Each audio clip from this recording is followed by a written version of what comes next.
Simulizi ya gereza la siri la El Salvador, SECOT.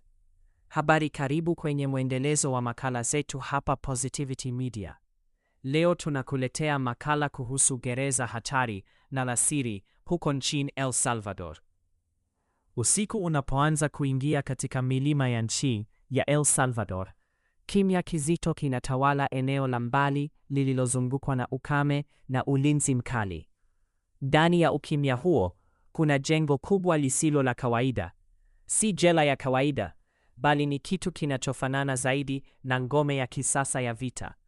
Hapa ndipo palipojengwa Centro de Confinamiento del Terrorismo. Kutoka mbali, unaweza kuona taa kali zinazowaka usiku kucha. Si taa za kawaida, ni taa zinazofukuza giza na siri. Hakuna kona inayobaki bila kuonekana. Kamera ziko kila mahali. Ukuta wa zege mzito umezunguka eneo lote. Juu yake kuna waya za umeme. Walinzi wenye silaha nzito wanazunguka bila kupumzika. Lakini hadithi halisi inaanza pale milango mikubwa ya chuma inapofunguliwa. Safari ya kuingia magari ya kijeshi yanaingia moja baada ya jingine.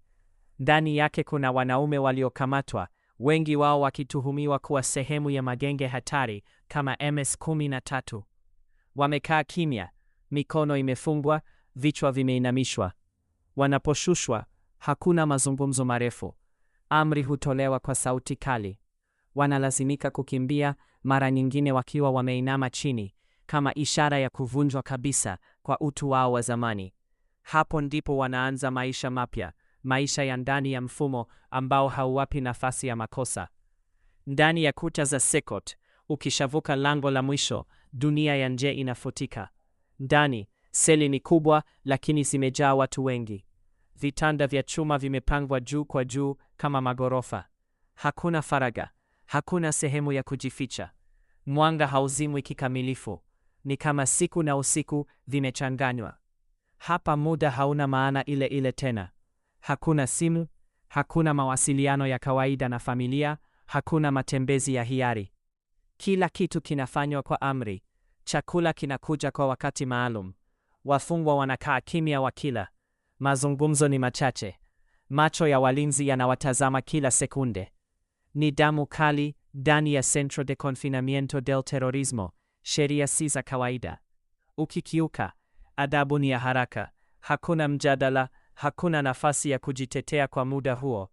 Mfumo mzima umejengwa kuvunja nguvu ya magenge, kuondoa kabisa ule utambulisho waliokuwa nao nje. Wafungwa wengi wamechorwa tattoo zinazoonyesha magenge yao.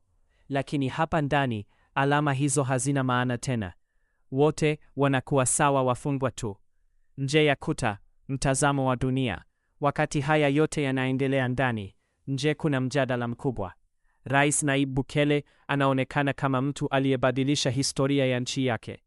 Mitaa ambayo zamani ilikuwa na hofu, sasa inaelezwa kuwa salama zaidi. Lakini kuna sauti nyingine. Mashirika ya haki za binadamu yanauliza, je, wote waliomo humo ni wahalifu kweli? Je, haki zao zimezingatiwa? Je, mfumo huu una mipaka? Haya ni maswali ambayo hayana majibu rahisi. Ukweli mgumu, ukweli ni kwamba SECOT si tu gereza, ni ishara ya vita. Vita kati ya usalama na uhuru, nidhamu na haki, hofu na amani. Kwa baadhi ya watu, ni mahali pa haki kutendeka kwa wahalifu hatari. Kwa wengine, ni kivuli kinachoweza kufunika haki za binadamu. Ukisimama nje ya kuta za gereza hili usiku, utaona mwanga mkali ukichoma giza. Lakini ndani ya mwanga huo, kuna hadithi nyingi zisizosikika za hofu, za nidhamu, na za maisha yaliyobadilika milele.